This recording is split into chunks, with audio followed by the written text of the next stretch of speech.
अस्सलाम वालेकुम dear students, उम्मीद करता हूँ आप लोग ठीक होंगे, खैरियत से होंगे। आज की जो हमारी क्लास है वो राइटिंग के बारे में और हम राइटिंग के बारे में सब कुछ सीखेंगे। आप लोगों ने क्लास को डिटेल से देखने की हुई, इसमें मैंने आप लोगों को इंट्रोडक्शन करानी है कि हमने किस तरह राइटिंग बेहतर बनानी है। तो ये क्लास नंबर 1 होगी और इस तरह मैं फ़र्दर मेरी क्लासेस आती रहेंगी। तो ये सबक नंबर 1 है, ठीक है। तो सबसे पहले मैं बताता चलूँ कि मैं कातिब बोल्ड मार्कर यूज़ कर रहा हूँ, ठीक है। आप एनीवन कोई भी मास्टर का यूज़ कर रहे, आप सिग्नेचर कोई भी मार्कर यूज़ करें, उसके लिए आपको कोई कन्फ्यूज़न नहीं होनी चाहिए, ठीक है। तो मुझे अच्छा ये लगा है तो इस वजह से मैं ये यूज़ करता हूँ। आप लोग अगर ये यूज़ करना चाहें तो इसे यूज़ कर सकते हैं। सो लेट बिस्मिल्लाह करते अल्लाह के नाम से जो बड़ा मेहरबान और निहायत रहीम है। अच्छा डियर स्टूडेंट्स, आज जो कुछ हम सीख रहे हैं, ठीक है, ये हमारे पास क्या होगी, हरूफ तहजी के बारे में होगी। और मैं आप लोगों को स्टेप बाय स्टेप आप लोगों को सिखाऊंगा कि आप लोगों ने हरूफ तहजी को किस तरह सीखना है या किस तरह उनको बेहतर बनाना है। इसके बारे में हम डिटेल से पढ़ेंगे। आप लोगों ने मेरे साथ जुड़े रहना है और मेरा साथ देना है। देखिए, हमने अलीफ लिखा है और बी लिखा है और इसी तरह मैं आप लोगों को जीम लिखवा देता हूँ, ठीक है। ये इनके तरीके पहले मैं लिखवा देता हूँ और बाद में आप लोगों को मैं सब कुछ समझा देता हूँ कि आप लोगों ने इसको किस तरह लिखना है, ठीक है, सीखना किस तरह है, ठीक है। ये जीम हो गया। आप लोग देख रहे हैं कि इसको आप लोगों ने इस तरह लिखना है, ठीक है। दाल एंड रे, यही 4-5 अल्फाज जो है ना हम आज सीखेंगे और इनके बारे में डिटेल से पढ़ेंगे। सबक नंबर 1 में हमारे पास यही होगा। देखिए, अलीफ का जो मेथड है या जो तरीक़ाकार है उसके बारे में अगर आप लोगों को मैं बताता चलूँ तो अलीफ जो है ना, आप लोगों ने पहले क्या करना है, मार्कर को थोड़ा सा 70 की, जैसे कि हमारे पास 60 का एंगल होता है ना, तो आप लोगों ने 70 के एंगल पे रखना है, ठीक है। जब आप ये 70 के एंगल पे मार्कर को रखेंगे फिर आप लोगों ने कंप्लीट 60 की डिग्री पे लेकर आना है और लास्ट में फिर आपने कहाँ पे लेकर जाना है, 70 के एंगल पे लेकर जाना है, ठीक है। एक तो ये हो गया। अब दूसरी बात कि जो अलीफ का मद है, ठीक है, मैं यहाँ पे बना लेता हूँ। देखिए यहाँ तक आ गए। देखिए मैंने यहाँ से नुक्कर रखा है, फिर यहाँ पे मैंने कंप्लीट रख लिया इसको, ठीक है। और उसके बाद ये मैंने क्या किया, इसको थोड़ा सा मैंने तिरछा किया, अगेन बना के दे देता हूँ। ये देखें,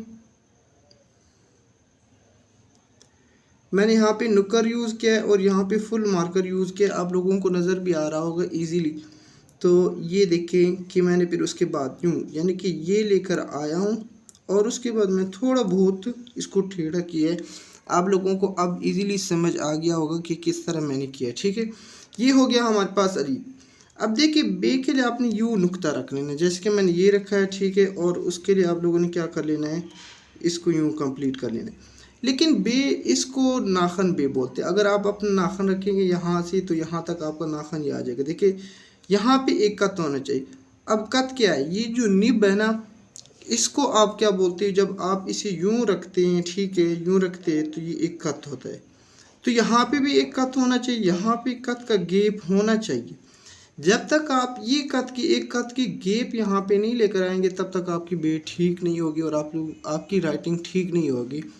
और इधर यहाँ पे अच्छा, आप लोगों को एक और बात बताता चलूँ कि जब तक आप लोग क्या करेंगे कि बे हो गया, आपके पास जीम हो गया और एक सीन है, अगर आप इन अल्फाज को ठीक कर ले तो आपकी सारी की सारी राइटिंग ठीक हो सकती है।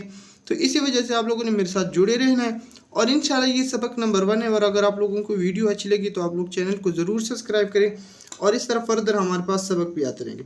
अब देखिए, जीम का जो तरीका एक यूँ भी कर सकते हो, ठीक है। आप सिंपल यूँ, ठीक है, सिंपल यूँ बना लिया और यूँ आ गए। अब जी में एक मेथड है कि यहाँ पे एक कत होना चाहिए, यानी कि यहाँ पे एक कत होना चाहिए, डिफरेंस एक कत का होना चाहिए। एक तो हमारे पास ये आ गया। अब यहाँ से फिर आप लोगों ने क्या करना है, गुलाई आप लोगों ने इसको ठीक करनी।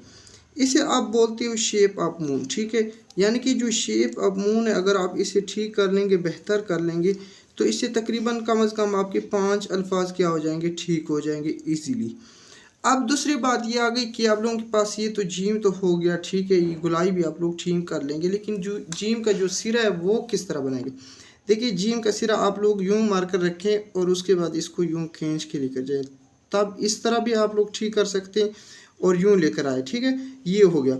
अगर आप इस तरह नहीं कर सकते तो आप एक मार्कर का नुकर यूँ रखें, ठीक है, और इसके लिए यूँ लेकर आ जाए इस तरह 2 दफ़ा, तो आपका तब भी आपका क्या हो जाएगा, ठीक हो सकता है। इसीलिए आप लोगों ने इसको क्या करना, इस पर थोड़ा बहुत प्रैक्टिस करेंगे आप लोगों की लिखाई बेहतर हो जाएगी।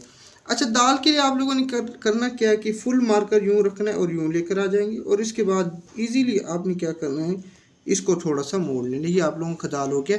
और यहाँ पे अगर दाल में ये वाला जो पार्ट है आप लोगों ने स्ट्रेट रखना है, ये भी स्ट्रेट रखना है और इस तरह ये भी स्ट्रेट रखना है, ठीक है। और ये जो पार्ट है, मेन जो चीज़ है वो ये इससे आगे नहीं आनी चाहिए, तब आप लोगों का दाल क्या हो सकता है, ठीक हो सकता है, ठीक है।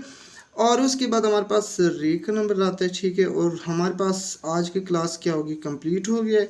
और अगर आप लोगों को वीडियो अच्छी लगी है तो आप लोग मेरे चैनल को ज़रूर सब्सक्राइब करें। इंशाल्लाह मिलते हैं नेक्स्ट सबक में। ओके, अल्लाह हाफिज़।